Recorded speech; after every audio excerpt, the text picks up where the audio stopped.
Evidently, Hyper Sentinel is inspired by a game called Uridium, originally released for the Commodore 64 in March 1986. I have never played it myself, but it's a unique take on the shmup genre. Players must fly in contained areas and destroy dreadnoughts. I never even heard of it until I did some reading about Hyper Sentinel, but I get the feeling it's a cult classic, and in addition to being released on the Commodore, it was ported to numerous other systems over the years, including NES and DOS, although I hear the Commodore version is still the best.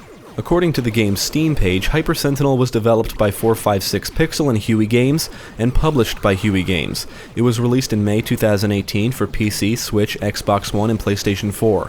For this review, I played the Steam version. From what I've seen of Uridium, I would say Hyper Sentinel is more or less a modern take on that formula. So let's take a look and see if it's actually worth playing. There really is no story, at least as far as I can tell. There's no characters or any form of narrative. This is an arcade shoot-'em-up, and a fast-paced one at that.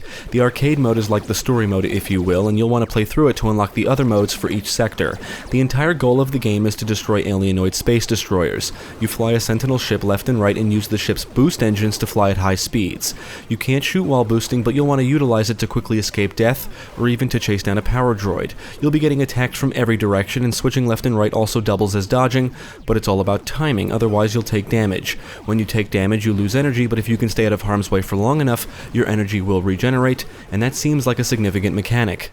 The gameplay can get pretty intense, but knowing you can just hang in the corner and wait for your energy to regenerate kind of alleviates some of the challenge, but it also eliminates frustration. I do think an option to turn that off might be welcome. Energy does regenerate at a slower rate on higher difficulties. If you die, you have to restart the entire level. Game over.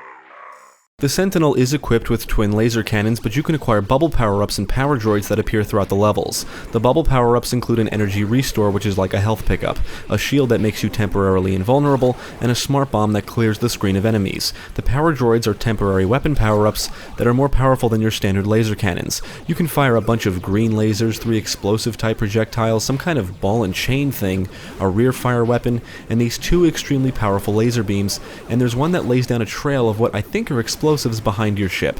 I don't know the official names of any of these weapons, but some of them are better for specific situations, although those laser beams can decimate anything.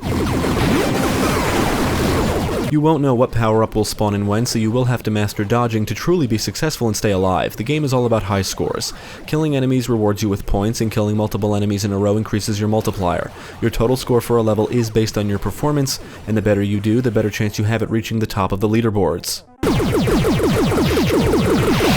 The game consists of 5 sectors, most of which contain multiple levels each. Unfortunately, the game can feel rather short if you're not into the whole high score thing. You can possibly blast through each sector in only a few hours. If you complete a level in the arcade mode, you unlock the survival and boss run modes for that level, and you'll have to do this for each difficulty, of which there are 3: normal, hard, and retro. You can acquire medals in each level for meeting specific requirements, like destroying all alienoids, running down a certain amount of enemies at full boost, destroying all ground cannons, and things of that nature, and they are shared between difficulty modes. In the survival mode, you need to survive endless waves of enemies, and if you can do so within the goal time, the survival portion of that level is considered completed. Survival gets more challenging the longer you survive, and it can be very frantic. It kind of feels like you're in the middle of an epic space battle, except everybody is targeting you. This mode will throw almost every enemy type at you, no matter which level you choose. The boss run mode is exactly what you would expect. You engage bosses in succession. However, in the boss run mode, you don't have the luxury of destroying the ground forces first like in the arcade mode, so you'll have to contend with them, the flying enemies, and the bosses all at the same time.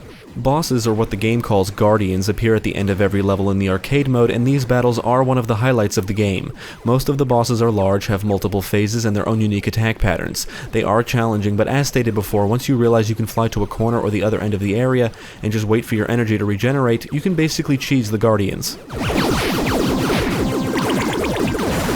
The objective in every level in the arcade mode is to destroy the ground targets on the space destroyers. After destroying all the ground targets, you'll have to battle a Guardian. Once the Guardian is defeated, the space destroyer blows up and you move on to the next level. However, in addition to the ground targets are cannons, and sometimes moving walls, barriers, or whatever they are that can block your attacks, block your path, and even turn you around. Some levels include sentry guards, which fire these massive lasers that can do major damage, so you need to watch out. You'll always be moving, and to succeed in this game you'll need to switch directions frequently as well as dodge, and pay attention at all times. The flying enemies will come from left, right, and even from hatches that open up on the space destroyers. The flying types basically appear at random. Some of them fly in formations, and sometimes power droids are within the formations. I know the names of some of the enemy types, and they do differ in their behavior. Bluebird-class ships are slow but are accurate with their shots. Horde-class ships are unleashed in swarms when a space destroyer is crippled. Hunters have no weapons but are extremely agile and can kamikaze right into you. Alienoids change colors and grant you bonus points if you kill them. The Grasshopper-class ship is green, agile, and is basically a fast-moving fighter. There's several other ship types and they'll all be flying at you all the time. Later levels introduce spiked mines just floating around and asteroids that will come crashing into the space destroyer or your ship if you're not paying attention. Mastering the dodge mechanic is crucial for survival, especially on the higher difficulties.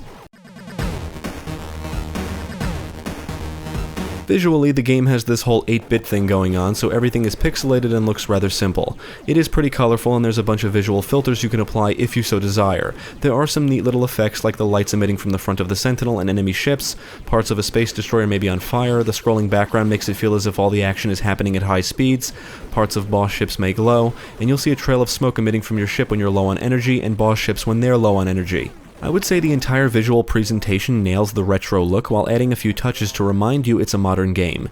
Hyper Sentinel sounds like your typical classic arcade shoot-'em-up with all kinds of beeps and electronic sound effects, and the music is actually quite good. It's full of these electronic sounding tunes that fit the action and aesthetic well. Now I'm happy to say the game ran very smoothly throughout my entire experience. I did not notice any hiccups, glitches, or frame rate dips. There's been some really cool shoot-'em-up games released recently, including Infinos Gaiden, Super Hydora, which I believe is just an enhanced version of a free game, and I'm really looking forward to some others on the horizon, the big one being Zydonia. I think that's how you say it. I usually come across more modern shmups accidentally, especially the indie ones, while browsing or looking for something else, and that's how I discovered Hyper Sentinel. This is a very fast-paced shooter and I love the concept, blowing away aliens and destroying massive space destroyers. It's not your typical side-scroller either. You're free to roam within a contained area, but you will have to contend with an onslaught of attacks from every direction at all times, meaning you constantly need to be alert. I had a great time with this game, but I have no idea how it compares to Uridium since I haven't played it. I like how easy this is to pick up and play, how it can be enjoyed for 5 minutes or 5 hours, and I think one of its biggest disappointments is that there's no co-op of any kind. Hyper Sentinel includes a mixer mode, which apparently is designed for streamers. Mixer mode allows viewers to interact with the game and launch enemies, asteroids, and power-ups into the game to attack or assist the streamer. That sounds pretty cool, I guess. We don't stream anything, so I really can't comment on it. I actually acquired the Switch version first and then double-dipped and acquired the Steam version for this review. This is actually a great game to get on Switch just due to the console's mobile capabilities. Because the gameplay is fast-paced and addictive, you may want to have it with you wherever you go. The Steam or PC version is just as good, and I would recommend either version. If this looks like fun, definitely check it out, because it is.